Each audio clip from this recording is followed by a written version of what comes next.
কাবিনের ব্যবসায় তো লালবাতি ধরাই দিল ডক্টর ইউনূস সাহেব। সে পুরুষের কষ্ট বুঝতে পারছে। আরও করবা কাবিনের ব্যবসা, ফষ্টি করবা মা মাইয়া মিল্লা।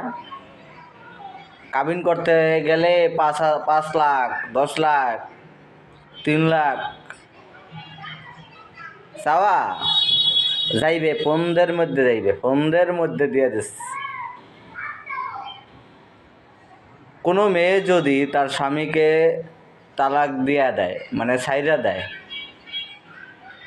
পুরুষে যেমন ছাইরা দিলে কাবিনের টাকা ফেরত দিয়ে দিতে হয়, মেয়ের ক্ষেত্রেও সেই সমান অধিকার। 4-5টা বিয়ে করবা, কাবিনের ব্যবসা করবা, মন চাইলে রাখবা, নাইলে ছাইরা দিবা।